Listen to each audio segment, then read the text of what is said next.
अस्सलाम वालेकुम। सियाचिन टाइम्स के प्रोग्राम जीबी टुडे में मैं हूं कासिम नसीम। नाजरीन, गिलगित बल्तिस्तान में इन दिनों शदीद सर्दी पड़ रही है और गिलगित बल्तिस्तान के बेशतर अजला में जो बिजली का निज़ाम है वो ज़्यादातर हाइड्रो सोर्सेज से बिजली आती है और ज़ाहिर है सर्दियों में नदी नालों में पानी का फ़्लो कम होता है तो बिजली के पैदावार में भी कमी होती है। तो जो पहले से जो लोड शेडिंग का सिलसिला जारी है उसमें बहुत शिद्दत आ जाती है और बिजली की सूरत हाल बहुत ही गंभीर हो जाती है। गिलगित हेडक्वार्टर, स्कर्दो, हुंजा, इन इलाकों में बमुश्किल 24 घंटों में 1 से 2 घंटा बिजली आती है और हुंजा में जो शदीद तरीन बिजली का बहरान था उस पर कई रोज़ तक लोग सरापा एहतजाज बने रहे और वो धरने में बैठे रहे और मुसलसल मुतालबा करते रहे कि बिजली जो है लोगों का बुनियादी हक़ है और आज के इस दौर में तो बिजली के बगैर ज़िंदगी का तसव्वुर भी नहीं, तो लिहाजा बिजली मुहैया की जाए।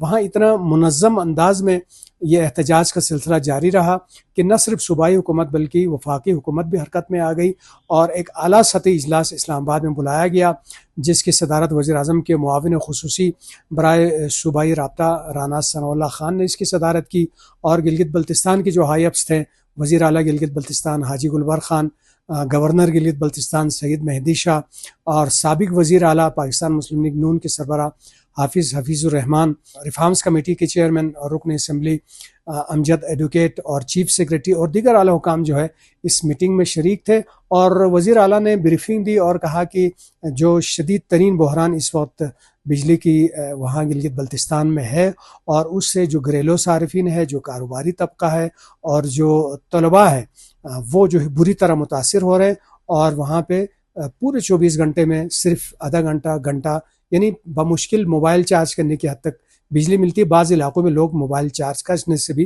कासिर हैं। तो यहाँ पे एक जो फौरी डिसीजन लिया गया वो यही था कि जो शॉर्ट टर्म जो स्टेप उठाया जा सकता था वो यही था कि फौरी तौर पर डीजल जनरेटर चला के लोगों को बिजली दी जाए।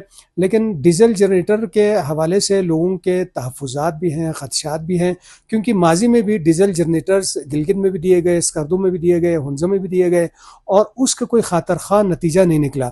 रेंट के ऊपर भी डीजल जनरेटर्स लाए गए, यहाँ डिपार्टमेंट के अपने भी डीजल जनरेटर्स थे और रोज़ाना सिर्फ डीजल का जो ख़र्चा था वो 2.5-3 लाख रुपए योमिया लगाने के बावजूद भी जो लोगों को पहले से बिजली मिल रही थी उस दौरानिए में सिवाय आधा घंटे के ज़्यादा इजाफा नहीं हुआ।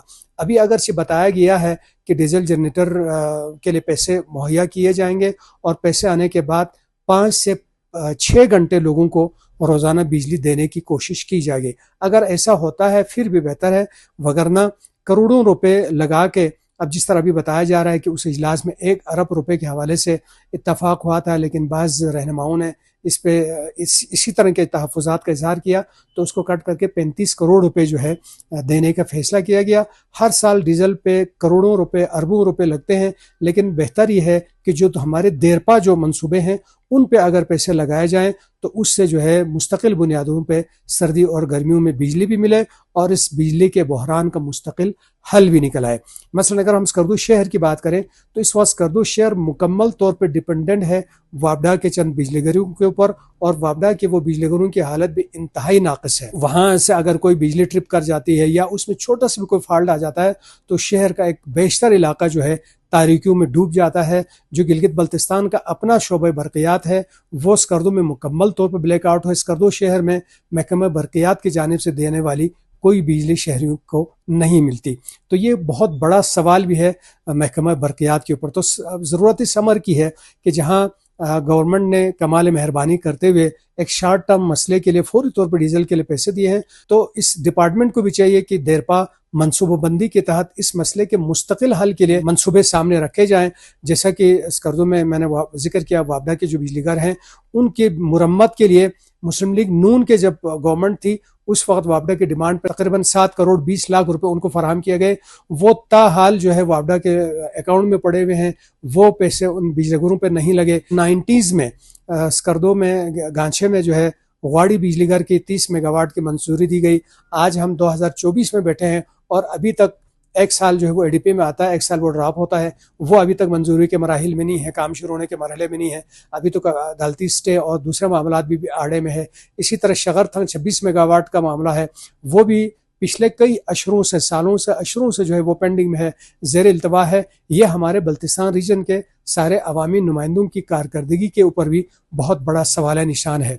इसके अलावा अगर हम बल्तिस्तान के मनसूबों की बात करें तो इस वक्त माजी में 2 दफ़ा यहाँ से, एक दफ़ा यहाँ से वज़ीर आला, 2 दफ़ा यहाँ से गवर्नर, वज़ीर बरक़ियात, ये तीसरी मरतबा है कि बल्तिस्तान रीजन से। इसके बावजूद अगर हम देखें तो स्कर्दो शहर में जो बिजली का बहरान है, क्योंकि स्कर्दो शहर पूरे बल्तिस्तान रीजन को पालने वाला ये शहर है, सबके कारोबार यहीं पे है, अस्पताल यहीं पे है, स्कूल कॉलेज यहीं पे है, यहाँ पे टेली कम्युनिकेशन के ज़राए यहीं पे है। तो ये स्कर्दो शहर पूरे बल्तिस्तान का चेहरा है। और बल्तिस्तान की अगर हम बात करें तो यहाँ जो फिजिबिलिटी हुई है, काफ़ी सालों से जितने मंसूबे पड़े हुए हैं, अगर उन्हीं पे तवज्जो दी जाए और हर साल एक आध मंसूबे निकाल लिए जाए तो बल्तिस्तान रोशन हो चुका था। मैं छोटा सा एक अदाद शुमार जो है आपके सामने रखता हूँ। मसलन बशो में 28 मेगावाट की फिजिबिलिटी 2001 में हुई है और ताहाल वो मंसूबा अमल दरामद के मुंतज़िर है। इसी तरह तोरमिक में 10 मेगावाट जून 2010 में फिजिबिलिटी इसकी मुकम्मल हुई, अभी तक इस पर अमल दरामद नहीं है। सतपारा नाले में 5 से 10 मेगावाट तक की गुंजाइश है, वहाँ पे छोटा सा वहाँ रिजर्वायर बना के पानी को रोक के अगर शाम को बिजली घर चलाया जाए तो वहाँ से 10 मेगावाट बिजली भी आ सकती है और पानी भी वापस डैम में आ सकता है। वो 2018 से फिजिबल पड़ा हुआ है। इसी तरह तक रुंदू में 24 मेगावाट का मंसूबा जो है मई 2015 से फिजिबल है और अभी तक जो है उस पर अमल दरामद नहीं है। छोरबट गांछे में 20 मेगावाट बिजली जो है 2015 से फिजिबल है। डंडला गांछे में 10 मेगावाट मई 2015 से मंसूबा भी फिजिबल है। और शिगर डोगोड़ो में 10 मेगावाट जून 2015 में इसको फिजिबल करार दिया है, अभी तक ये इसी तरह पड़ा हुआ है मंसूबा। इसी तरह ब्राल दो शिगर में 11 मेगावाट बिजली फिजिबल है, 2018 में इसकी फिजिबिलिटी हो चुकी हुई है और अभी तक इस पर अमल दरामद नहीं है। और इसी तरह अगर छोटे डैम्स की अगर हम बात करें तो तुंगोस रुंदू में रागफिल कंक्रीट डैम से 2200 मेगावाट के लिए वापडा ने पीसी2 भी इसके तैयार किया। उसकी इसी तरह युल्बू में रागफिल कंक्रीट बेस गेटवे डैम है, वहाँ पे 2800 मेगावाट की गुंजाइश है, इसके भी पीसी2 हो चुका है। अगर हमारे नुमाइंदे थोड़ी सी भी एहसास जिम्मेदारी का मुजाहरा करें, इस वक्त तो हमारा वजीर प्लानिंग भी गिलगित बल्तिस्तान का बल्तिस्तान रीजन से है, वजीर बरक़ियात भी बल्तिस्तान रीजन से है और वजीर ख़जाने भी बल्तिस्तान रीजन से है। लेकिन बल्तिस्तान में इस हद तक एक्यूट जो है शॉर्टेज बिजली की, वो जो है सबके सामने एक सवालिया निशान बन के है। तो इन अवामी नुमाइंदों को थोड़े से अपनी जिम्मेदारियों का एहसास करना चाहिए और जो पेंडिंग में जितने मंसूबे हैं इन पे अमल दरामद करना चाहिए। माजी में 4 मेगावाट सोलर की बात हुई, यहाँ पे जगह भी देखे गए, फिजिबिलिटी भी ली गई, सारा कुछ करने के बाद अमल दरामद का मरहला आया, वो गायब हो गया। खालिद खुर्शीद साहब के दौर में गालिबन जर्मनी के साथ कोई मुआहिदा हुआ, सोलर मंसूबे की बात हुई और गिलगित स्कर्दो हुंजा इनमें बड़े मंसूबे लगाने की बात हुई, लेकिन वो मंसूबे भी गायब हो गया।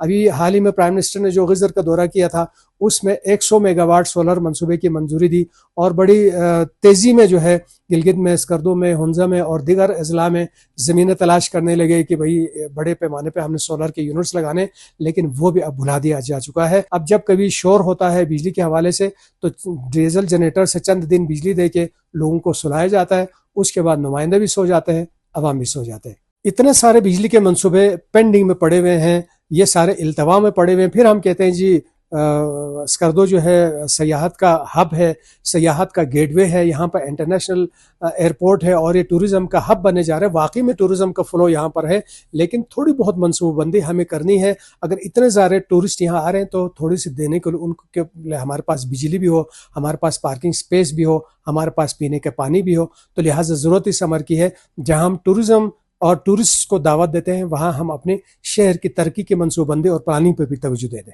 नाजरीन, इसके साथ ही आज का प्रोग्राम यहीं पे अख्ताम करते हैं। आइंदा हफ्ते फिर नए मौजू के साथ हाजिर होंगे, तब तक के लिए इजाज़त दीजिएगा। अल्लाह निगहबान।